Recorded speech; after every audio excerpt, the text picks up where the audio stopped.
고린도전서 6장 12절로 20절까지 말씀, 저와 여러분이 한 절씩 교독하시고 마지막 절 함께 읽겠습니다.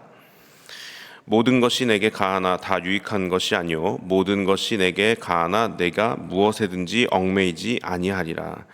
음식은 배를 위하여 있고 배는 음식을 위하여 있으나 하나님은 이것저것을 다 패하시리라. 몸은 음란을 위하여 있지 않고 오직 주를 위하여 있으며 주는 몸을 위하여 계시느니라. 하나님이 주를 다시 살리셨고 또한 그의 권능으로 우리를 다시 살리시리라. 너희 몸이 그리스도의 지체인 줄 알지 못하느냐? 내가 그리스도의 지체를 가지고 창녀의 지체를 만들겠느냐? 결코 그럴 수 없느니라. 창녀와 합하는 자는 그와 한 몸인 줄을 알지 못하느냐? 일러스되 둘이 한 육체가 된다 하셨나니 주와 합하는 자는 한 영이니라. 음행을 피하라. 사람이 범하는 죄마다 몸 밖에 있거니와 음행하는 자는 자기 몸에 죄를 범하느니라. 너희 몸은 너희가 하나님께로부터 받은 바 너희 가운데 계신 성령의 전인 줄을 알지 못하느냐? 너희는 너희 자신의 것이 아니라. 함께 읽습니다. 값으로 산 것이 되었으니 그런즉 너희 몸으로 하나님께 영광을 돌리라. 아멘. 오늘 본문은 고린도전서 5장부터 시작된 고린도 교회 내의 실제적인 문제에 대한 사도 바울의 책망과 교훈입니다. 오늘 12절 말씀부터 함께 보시면 모든 것이 내게 가하나 다 유익한 것이 아니요 모든 것이 내게 가하나 내가 무엇에든지 얽매이지 아니하리라. 이 말씀에는 모든 것이 내게 가하나라는 표현이 2번 나옵니다.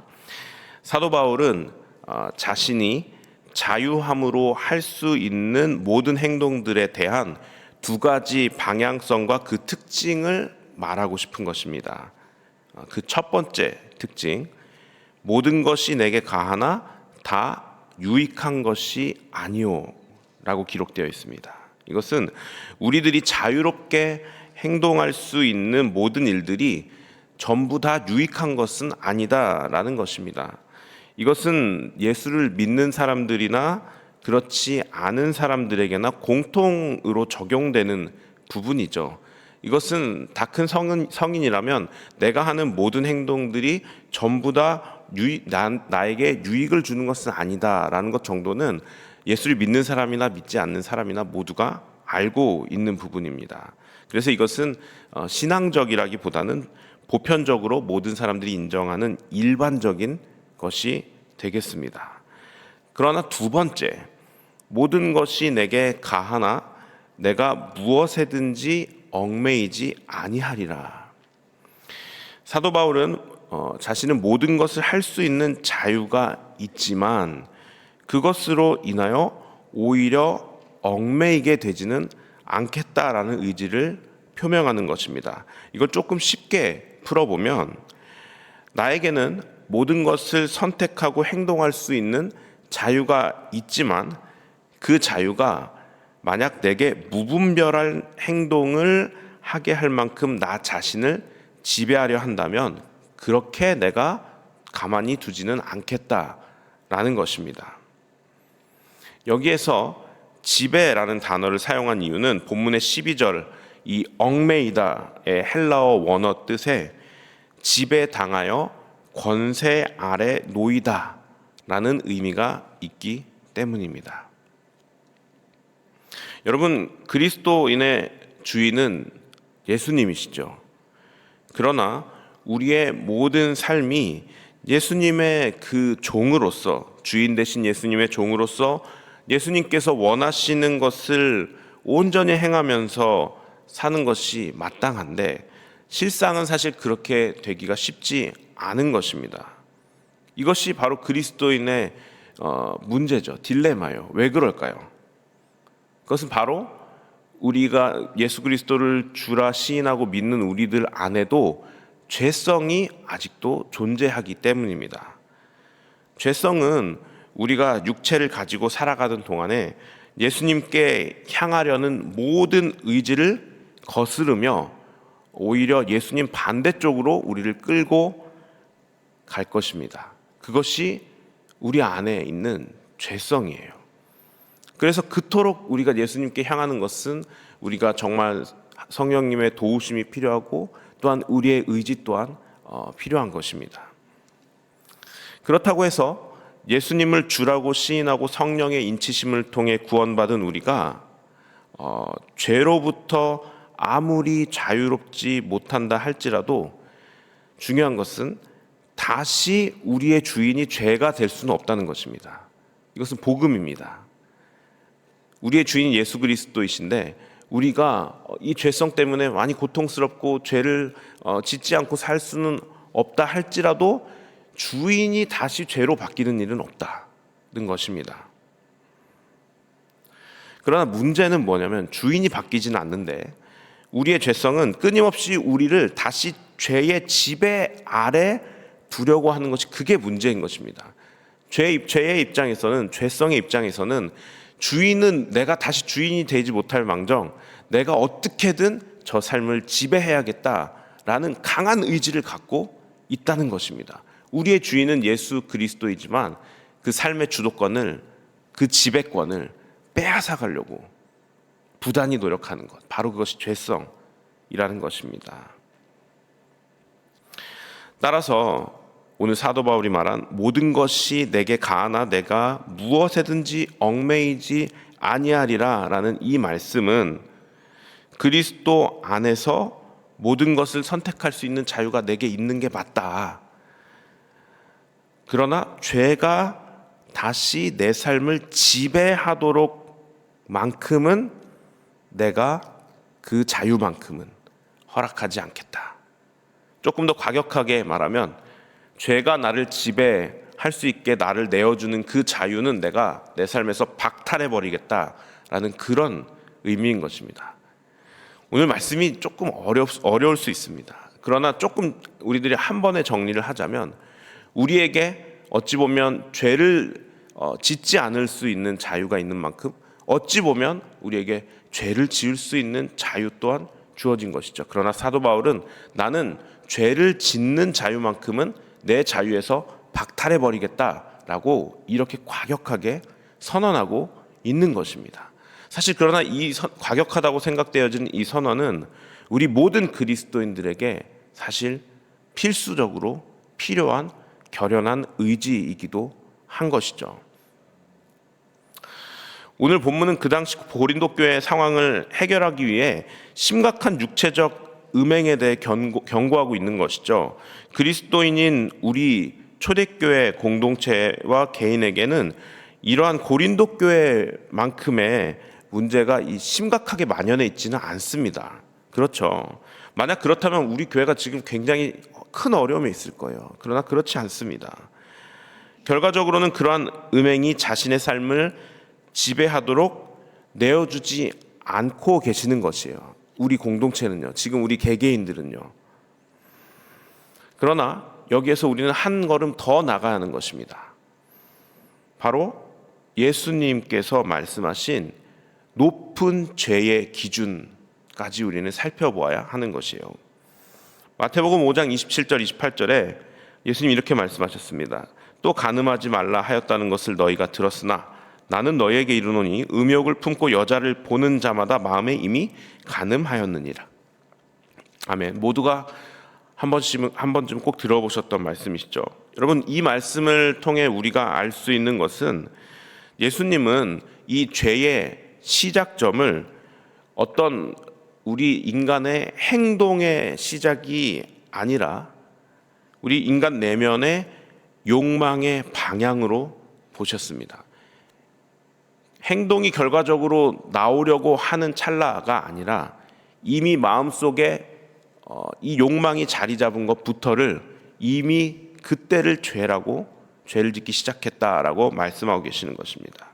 그러니까 즉 몸으로 결과를, 행동으로 결과를 만들지 않았다고 했더라도 음욕을 품은 것만으로, 그 마음속의 방향이 틀어진 것만으로 죄라고 말씀하셨다면 죄가 다시 내 삶을 지배하도록 나를 내어주는 그 자유, 어찌 보면 쉽게 말하면 죄 지을 자유에 대해서도 우리가 높은 기준을 가져야 할 것입니다. 사실 이 모든 죄는 행동에서 시작하는 것이 아닌 이미 우리 마음속에서 시작되기 때문입니다. 따라서 오늘 본문 19절과 20절 말씀, 너희 몸은 너희가 하나님께로부터 받은 바 너희 가운데 계신 성령의 전인 줄을 알지 못하느냐. 너희는 너희 자신의 것이 아니라 값으로 산 것이 되었으니 그런즉 너희 몸으로 하나님께 영광을 돌리라.